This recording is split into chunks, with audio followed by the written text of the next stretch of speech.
E temos agora a última categoria de risco não financeiro desta nossa abordagem, que é o risco reputacional, que é algo famoso e até algo elusivo. O risco reputacional está associado à percepção de determinada instituição financeira pelos diversos grupos de interesse com os quais esta se relaciona, tanto internos como externos,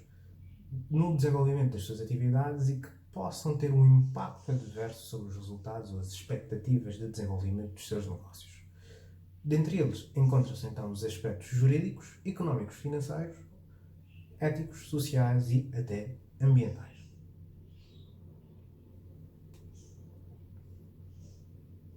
E temos agora a última categoria de risco, não financeiro desta nossa abordagem, que é o risco reputacional, que é algo famoso e até algo elusivo.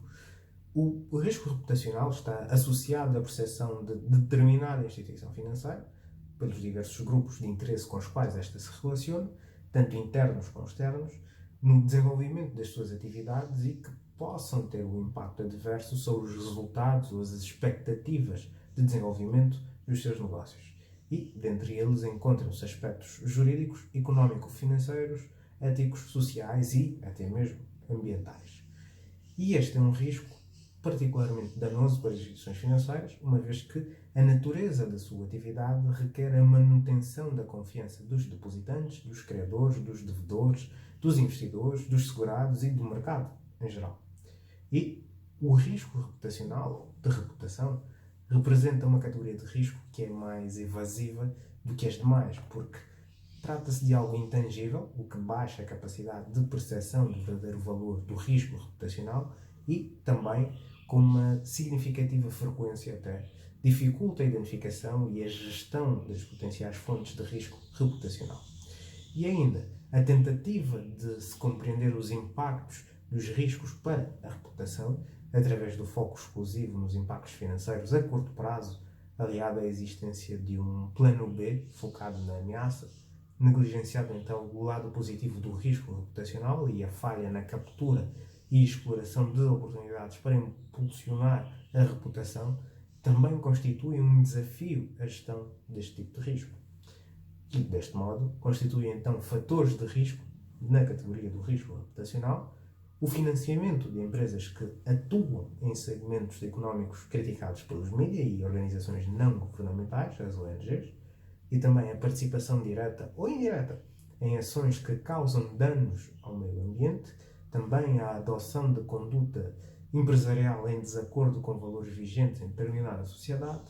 e ainda o desempenho económico-financeiro abaixo das expectativas do mercado e, finalmente, o relacionamento conflituoso com clientes ou com outras contrapartes.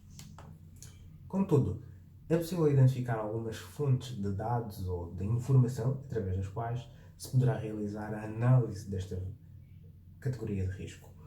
Primeiro, existe a possibilidade de se utilizar uma rede de informações, sendo que os indicadores de risco de reputação são formulados a partir da análise, classificação e tratamento dos dados reunidos na rede de informações, que é constituída por boletins informativos, websites de ONGs, websites de notícias, blogs, programas televisivos e radiofónicos, documentos emitidos por agências governamentais e muitos outros.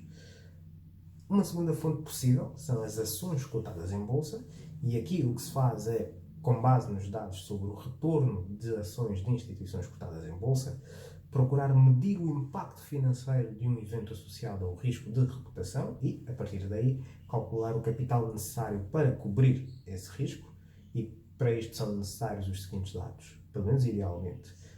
o preço da ação em análise, o valor do índice a ela associado, se tal for o caso,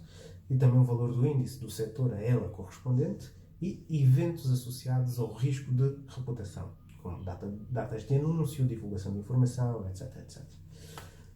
E uma terceira fonte será então a realização de entrevistas e, mais especificamente, as entrevistas com os profissionais da instituição financeira permitem definir um cenário de risco de reputação, sendo que deverão ser reunidas pelo menos as seguintes informações. Primeiro, a frequência anual de eventos associados ao risco de reputação. Segundo, a média das perdas associadas a esse mesmo risco. E terceiro, o volume máximo das perdas verificadas ou verificáveis. E uma quarta fonte de dados ou de informação que poderá ser utilizada aqui são os questionários. E o propósito aqui é analisar a percepção de risco de reputação e identificar eventuais relações de causalidade com outras vertentes de risco, com base nos dados recolhidos através destes questionários. E, em geral, a gestão do risco de reputação é feita a partir da monitorização de questões divulgadas pelos mídias e também a análise da sua influência sobre a reputação da instituição financeira, e a gestão destas questões, regra geral, é aplicada de forma sistemática nas instituições financeiras de grande porte, principalmente, embora não se limite a estas, particularmente quando, e aqui pensando em instituições de menor porte, se estivermos a falar de boutiques financeiras que tendem a prestar serviços especializados e a clientelas de nicho, muitas das vezes detentoras de patrimónios avultados. E, regra geral, isto é executado pela estrutura de comunicação corporativa, que primeiro analisa o conteúdo dos meios de comunicação, ou seja, as questões que sejam relevantes para a instituição, depois projeta a dinâmica futura das notícias selecionadas e os seus potenciais efeitos sobre a reputação da instituição e, finalmente, formula um plano de comunicação que acaba também por ser uma ferramenta de gestão de expectativa dos stakeholders. E, apesar de ainda ser algo negligenciado, pelo menos a um determinado grau, recentemente as instituições financeiras, e particularmente os bancos, talvez uma lição de 2008,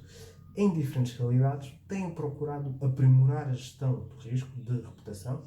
e aqui ao formularem uma política de risco específica. E o objetivo de uma política de risco de reputação é identificar de forma proativa e também assim avaliar eventos de risco que podem ter um elevado impacto na reputação da instituição, e isto antes de que estes ocorram, o que é concretizado através do estabelecimento de uma estrutura interna responsável pela aprovação de financiamentos, projetos, de produtos ou então de investimentos que são sensíveis ao risco de reputação. No entanto, para que se possa verificar uma verdadeira evolução nas políticas de risco, é necessário admitir que as estruturas de risco existentes são insuficientes para gerir o risco de reputação, uma vez que as práticas de gestão focam o impacto direto de eventos em termos de prejuízos financeiros a curto prazo e, com uma certa frequência, as estruturas existentes tendem a ter uma visão muito estreita dos riscos. E, finalmente, quanto à estrutura de gestão, o risco de reputação deve ser gerido por intermédio de uma estrutura organizacional que esteja alinhada às práticas do bom governo societário existentes e que defina claramente os papéis e responsabilidades de cada agente, incorporando então a gestão de risco de reputação em funções já existentes e atribuir assim a responsabilidade ao Conselho de Administração, às direções, às unidades de negócios e também de controle do risco, assegurando desta forma que o risco de reputação ou o risco reputacional é um componente-chave nas decisões estratégicas de negócios, ou seja, a criação, implementação ou divulgação de novos produtos, de novos serviços, a realização de operações de fusão ou de aquisição, sendo que deverá aqui servir-se de identificadores ou de indicadores de risco de reputação, cuja formulação é fundamental para o exercício de uma gestão de risco eficiente, mas também, e aqui nunca esquecendo que devido à própria natureza imprecisa deste risco, estes indicadores dificilmente serão completamente infalíveis.